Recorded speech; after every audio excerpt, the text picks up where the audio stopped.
Hello बच्चों, कैसे हो आप लोग। मैं आपकी Renu ma'am. Acknowledge series by Amit प्रकाशन, राष्ट्रभाषा भाग 6, पाठ 16, सांस सांस में बांस। क्या है? सांस सांस में बांस। बांस देखा कभी बच्चों आपने?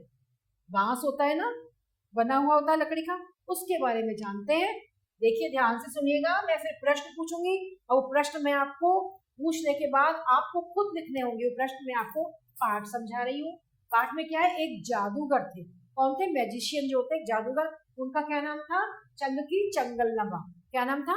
चंग की चंगलनवा।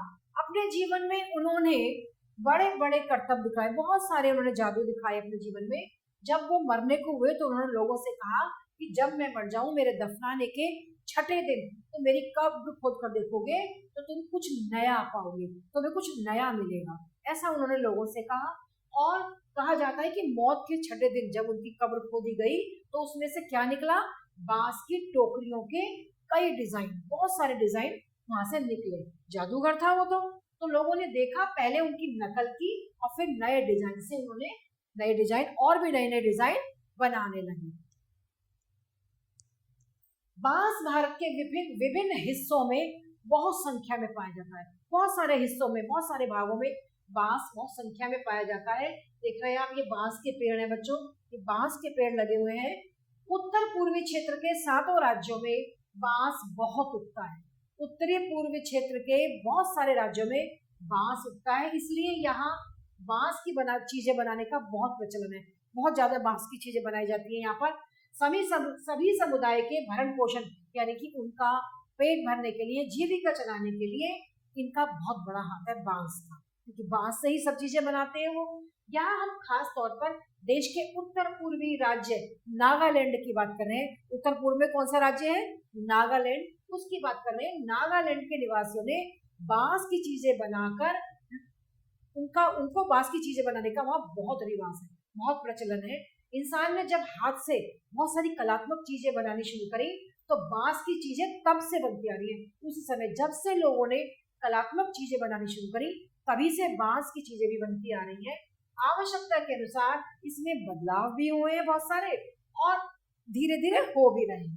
कहते हैं कि बांस की बुनाई का रिश्ता उस समय से है, उस दौर से है जब इंसान भोजन इकट्ठा करता था। जब खाने की तलाश में लोग जाते थे और अपना भोजन इकट्ठा करते थे, तब से बांस का रिश्ता है। शायद भोजन इकट्ठा करने के लिए उसने ऐसी डलिया नुमा चीजें बनाई होंगी। जब वो भोजन इकट्ठा करने जाते थे तो उन्होंने ऐसी बहुत सारी डलिया होती है ना, टोकरी छोटी सी, बहुत ऐसी छोटी छोटी डलिया नुमा चीजें बनाई होंगी। क्या पता कि जैसे किसी चिड़िया के घोंसले से टोकरी के आकार और बुनावट की तरकीब हाथ लग गई हो। ऐसा मालूम पड़ता है कि जैसे कि किसी चिड़िया के घोंसले में जो घोंसला होता है उसमें जो टोकरी है ना, उसके आकार और उसकी जो बुनावट, जैसे वो टोकरी बनी हुई है, जैसे चिड़िया बनाती है अपना घोंसला, उसकी तरकीब मनुष्य के हाथ लग गई। बांस से केवल टोकरियां ही नहीं बनती बच्चों, बहुत सारी चीजें बनती हैं। जैसे चटाइयां बनती हैं, चटाइयां, टोपियां, टोकरियां, बर्तन, रेलगाड़ियां, फर्नीचर, सजावटी सामान, जाल, मकान, पुल और खिलौने भी। बहुत सारी चीजें बांस से बनती हैं। आपको पता लगा कितनी सारी चीजें बनती हैं बांस से। असम में यानी कि आसाम में ऐसे ही एक जाल जिसका क्या नाम है? जकाई। जकाई से मछली पकड़ते हैं आसाम में। छोटी मछलियों को पकड़ने के लिए क्या करा जाता है? इसे पानी की सतह पर रख दिया जाता है और फिर धीरे धीरे चलते हुए खींचा जाता है उसको, उस जाल को फिर धीरे धीरे चलते हुए खींचा जाता है। फिर बांस की खपच्चियों को इस तरह बांधा जाता है, जो बांस की जो खपच्चियां होती है ना, उसके पतले पतले जो डंडे होते हैं, उसको फिर इस तरह से खींचा जाता है कि वो एक किसका आकार ले लेती है? शंकु का, एक शंकु का आकार ले लेती है। और इस शंकु का ऊपरी हिस्सा कैसा होता है? अंडाकार होता है, और नीचे का जो नुकीला हिस्सा होता है उस पर खपच्चियां एक दूसरे में कैसी होती है? गुथी रहती है, बंधी रहती है, एक दूसरे में वो बंधी रहती है। ठीक है। खपच्चियों से तरह तरह की क्या बनाई जाती है? टोपियां भी बनाई जाती है बच्चों। उन्हीं खपच्चियों से, बांस की खपच्चियों से तरह तरह की टोपियां भी बनाई जाती हैं। असम के चाय बागानों के चित्रों में तुम्हें ऐसी टोपियां पहने लोग, बहुत टोपियां पहने हुए लोग मिल जाएंगे। वो चाय के जो बागान है आसाम में, वहाँ सब लोग ऐसी बांस की टोपी पहने हुए घूमते रहते हैं। उनकी पीठ पर टंगी बांस की बड़ी सी टोकरी को कभी भी आप देखना, उनकी कमर पर बांस की टोकरी ही बंधी हुई होती है। जो वो चाय के बागों में काम करते हैं ना। जुलाई से अक्टूबर घनघोर बारिश के महीने होते हैं, जुलाई से लेकर और अक्टूबर तक। लोगों के पास बहुत सारा, ये आप ये समझ लो, या तो बहुत सारा खाली वक्त है, उनके पास खाली समय है, या ये कहो कि आसपास के जंगलों से बांस इकट्ठा करने का ये बिल्कुल सही समय होता है, जुलाई से अक्टूबर का। आमतौर पर 1 से 3 साल की उम्र वाले बांस काटे जाते हैं, जिनकी उम्र 1 से 3 साल होती है। बूढ़े बांस बहुत सख्त होते हैं, कड़े होते हैं बूढ़े बांस, जो पुराने हो जाते हैं और टूट भी जाते हैं। बांस से शाखाएं और पत्तियां अलग कर दी जाती हैं, उस बांस से उनकी शाखाओं को और पत्तियों को अलग कर दिया जाता है। उसके बाद ऐसे बांसों को चुना जाता है जिनमें गांठें, जगह जगह उनमें गांठें पड़ी हुई होती है बच्चों। दाव यानी चौड़े चांद जैसी फाल वाले चाकू से, इस चाकू को क्या कहते हैं? दाव। क्या बोलते हैं? दाव। इसका जो दाव चांद जैसे आकार का होता है ये चाकू, इससे इसे बांस को छीलकर और खपच्चियां जिनमें गांठें ना दूर दूर तक होती है, दाव यानी चौड़े चांद जैसी आकार वाले चाकू से इन्हें छीलकर खपच्चियां तैयार की जाती हैं। खपच्चियों की लंबाई पहले से ही तय कर ली जाती है कि कितनी खपच्चियां, कितनी लंबाई रखनी है हमें उनकी। आसन जैसी छोटी चीजें बनाने के लिए बांस को हर उसकी गांठ जहाँ होती है, हर गांठ से उसको काटा जाता है। लेकिन टोकरी बनाने के लिए हो सकता है कि 2 या 1, 2, 3, 4 गांठों के बाद उसको काटा जाए।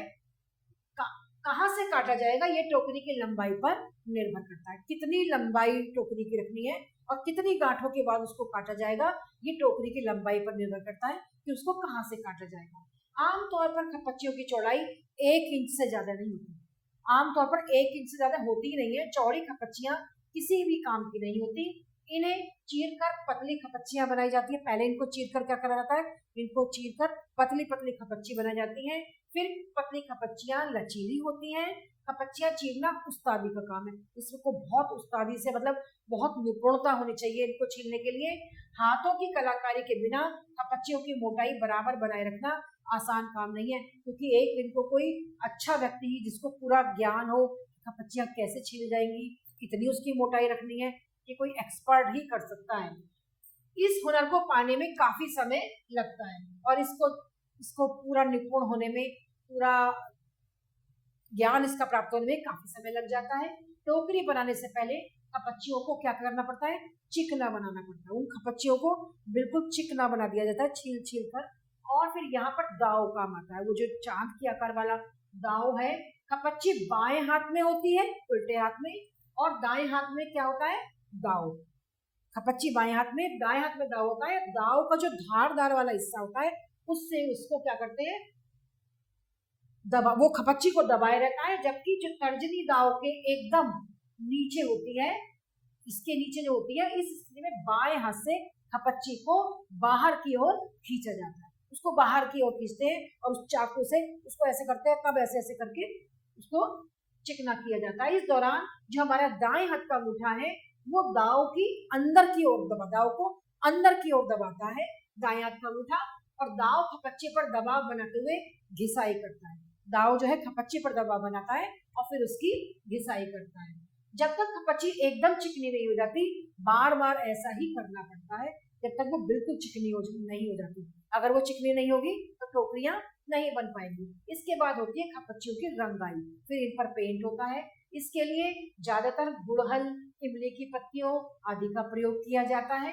काले रंग के लिए उन्हें आम की छाल में लपेटकर कुछ दिनों के लिए मिट्टी में दबाकर रखा जाता है कि उनका रंग काला हो जाए, तो इसके लिए उनको आम की छाल में लपेटकर कुछ दिनों के लिए मिट्टी में दबा देते हैं। बांस की बुनाई वैसे ही होती है जैसे कोई और बुनाई होती है।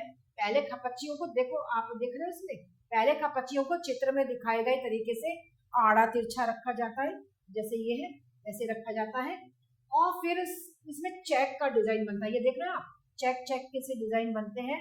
पलंग की जैसे निवाड़ की बुनाई होती है ना, जैसे पलंग बुनते थे पुराने समय में, वैसे ही इसकी बुनाई की जाती है। ट्विल बुनना हो तो हर एक बाना 2 या 3 तानों के ऊपर और नीचे से जाता है।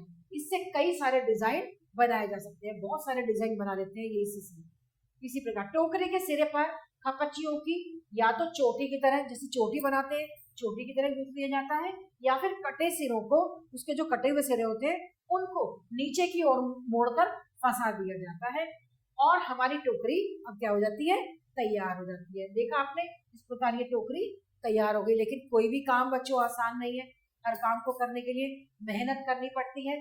चाहो तो बेचो या घर पर ही काम ले लो, इस टोकरी का आप कुछ भी कर सकते हो। पर लोग तो बेचने के ही काम बनाते हैं, उनका व्यवसाय है ये टोकरी बनाना।